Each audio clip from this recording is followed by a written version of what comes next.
We are live. Good day, folks. Welcome to our Human Resources Committee meeting. We have a public and an in-camera meeting today. We can now officially refer to Mr. Gauthier as the clerk. The clerk has taken the attendance. Okay. Does anyone have a declaration of conflict of interest before we proceed? Seeing none, thank you. Councillor Van Tilburg, could I ask you, remind you that when we get to the in-camera, you need to lose the virtual background. Now, let me ask for a mover and seconder for everything before us today. Moved by Councillor Sless, seconded by Councillor Sullivan. We don't have any delegations. We don't have any presentations. Let's think about item 5.1, which is on our items for consideration in 6.1 minutes. Does anyone have questions, comments regarding 5.1 or 5.2 minutes with respect to correctness only? Almost seeing none. Mayor, yes, go ahead, please. Thank you, Mr. Vice Chair. So at reference 5.1, I have a question through you, I think probably to Aaron. So the funding from this, you mentioned federal provincial programs. The province announced some special funding about a week or so ago. I assume this is not going to be financed from that pool of additional money that the province announced about 2 weeks ago? Through the chair, Aaron Wallace, acting general manager for community services. That's correct, Mayor. This is operational funds that we have previous to that announcement. We will bring a report forward to Social Services Committee in May, giving additional details of the new funding, and then a full program and expenditure report in June. So no, this is not that money, but that information is coming forward. Good. And so this involves the hiring of 2 additional people to provide additional services at Marlene Ave and Winston Court. And the third item is to provide another staff person who will assist the encampment network team. Just wondering how that's actually going to work on the ground. The third item, the encampment protocol. How will this enhance what we do? Mary Musson, Director of Housing and Homelessness Services. Through the chair, the position that will be created to work with the property standards and bylaw team will be working directly with that team. So the community development coordinator position will be deployed where the bylaw team goes when they have to visit an encampment or they have to attend at a property. Now, I think our protocol has to begin with representatives from your department attending before bylaw attends, or is this all now going to be done together? Through the chair, that is correct. The encampment network protocol first has a staff from the Housing Resource Center attend as an outreach service. So they are contracted to a third-party provider. After that, once the housing outreach services can have engaged or have not been able to engage with the encampment residents, then once bylaw is the lead for the encampment response, then bylaw attends at the site. And so this position would be actually deploying directly with the bylaw team. So they will be providing real-time information that to the encampment residents when bylaw is out there. Right. So what do they bring to the process that the original response does not include? The original response through your staff or through the contracted staff? So through the chair, what this position will be able to do is provide information that is up to date in real time on the number of shelter beds that are currently available in the system, because those numbers change. They can change every minute. So a person could be discharged or they could enter the system while bylaw is visiting an encampment. So they will have real-time access to that data.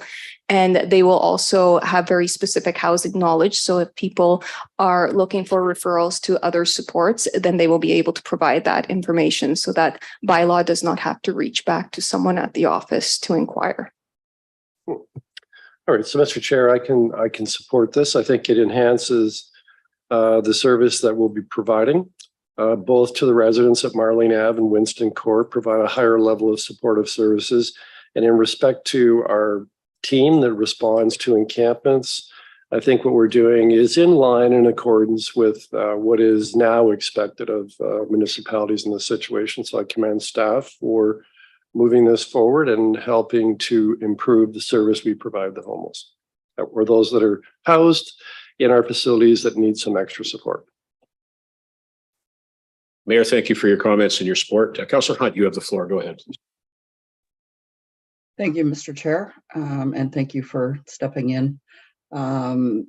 Through you to Mary, are these encampments specifically encampments located on municipal city property, not encampments located on private property? Through the chair, the encampment response is both for public and for private property. So with the public property response, the encampment network has a specific response protocol. With private property, we can respond to private property concerns. However, it is highly dependent on whether or not the private property owner is amicable to municipal staff attending on site. Okay, so we've got businesses that have encampments located on private property that are also, well, for lack of a better word, trying to clear the encampment and then are getting a property standards notice through bylaw that they've got to clean it up. So I guess my question is, will this service enhance what's currently available to business owners that all of a sudden find themselves with an encampment on their property? Dave Weidrich, manager of bylaw, through the chair. Yeah, HRC does go out to all the campsites. That's where they usually stand on the sidewalk to communicate with the people. But in some of the sites, as you know, they can't do that. Again, it's up to the private property owner to tell the person that they're trespassing, and bylaw doesn't have that authority. But if the person is willing, says, I don't have a place to go, yes, we can have this new social worker actually go and help them fill out applications, find out if there's a place to go. Again, I guess that would be a request from the property owner, the private property owner. Okay, so as long as they're not limited to just encampments, because we all know encampments are not limited to just setting up on municipal property. So, so as long as this person is not limited to municipal property, then I certainly would support that. Thank you, Councillor Hunt. Councillor Slush, you have the floor. Go ahead, please. Thanks, Mr. Chair. I'm just wondering the background material, and then today we were told that the money is funded by the province and they're fully funded. I'm just wondering if something like this wasn't approved, where does that money go?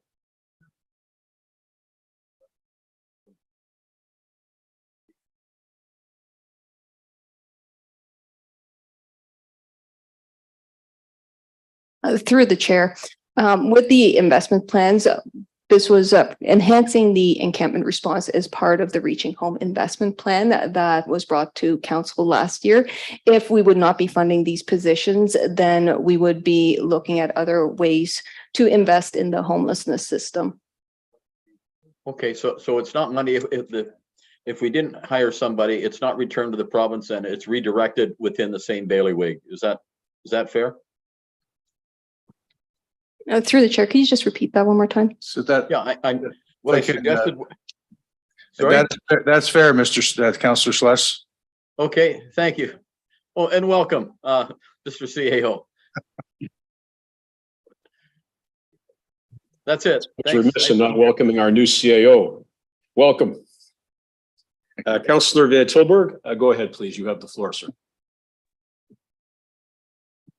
The Live Well program came into Winston Court around what time? Do you remember the year that was? Through the chair, the Live Well Brand for Brand program first started in June 2020. 2020? I thought it was before that. Okay. And originally that came in as an extra bonus at Winston Court when we were trying to get support for Marlene Ave. Is that right? So the Live Well Brantford Brand program, it came through the Homes for Good funding. So yes, we were getting support for the 5 Marlene Ave development. So there was a capital and an operating investment when we first got the Homes for Good funding.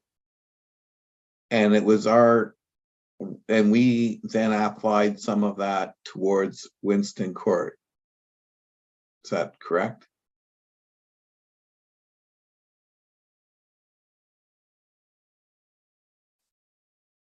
So through the chair, so when we applied for that funding initially, as our director says, part of it was for that capital build at what is now 5 Marlene Ave.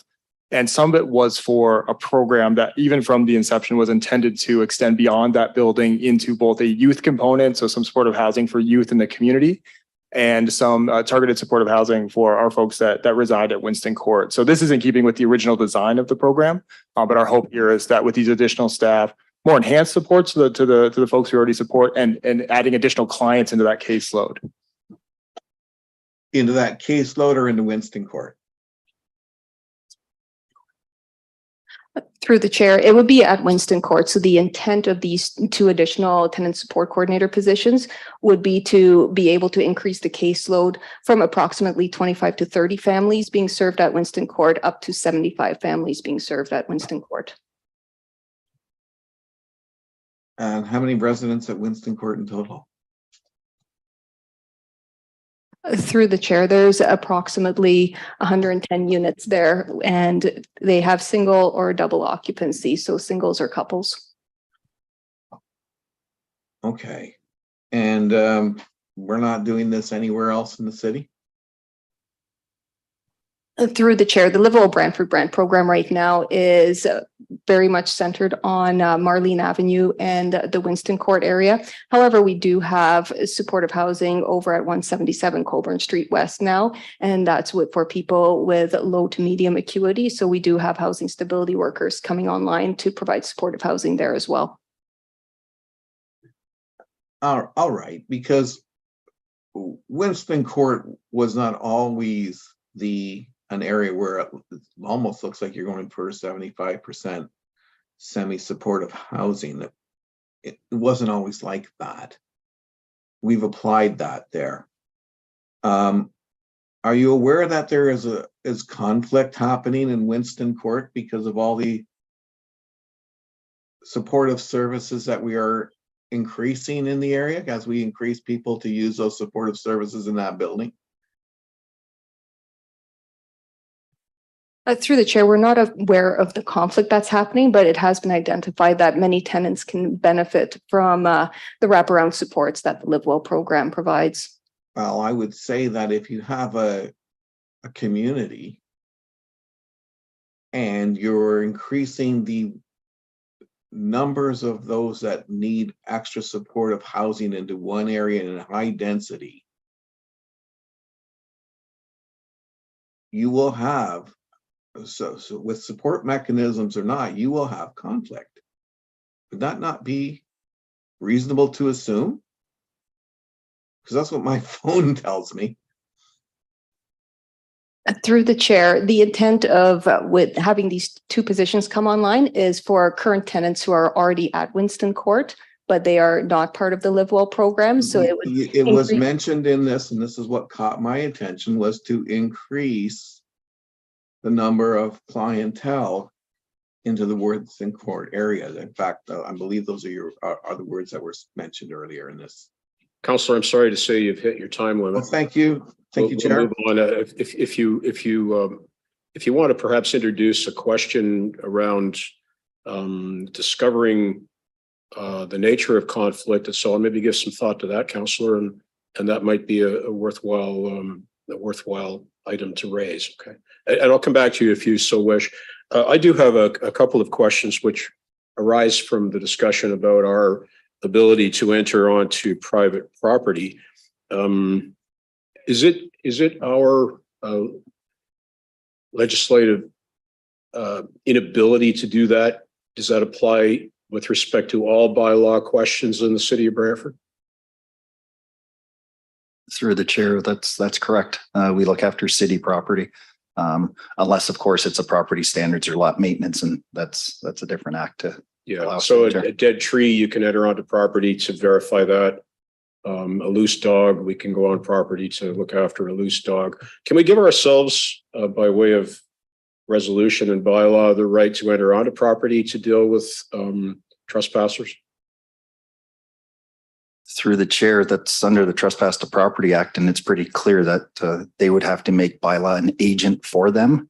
But in most cases, that's where the police are the agent. The person calls, says that person's not supposed to be here. Police ask them to leave. If they don't, they then have the right to arrest that person. That doesn't come to bylaw. We don't have that authority. So even if we could do it, I don't think we could remove the person by force if we had to. But Mr. Weidrich, are we currently, I think I heard it said that we can talk to them from the sidewalk. Through the chair, that's currently what HRC do. They arrive and they try to stay on public property because they're not invited onto the private property. Okay. And they try to ask the persons there, would you like housing? If they say yes, they can work with them. If they say no, then we have to notify just the property owner they have someone trespassing on their property. Thank you for that. And we do have legal folks here today. I'm not going to ask you to answer that question, but perhaps we could give some thought to whether or not that's something the city could give itself authority to do. Thank you. Councillor Van Tilburg, did you want to go again?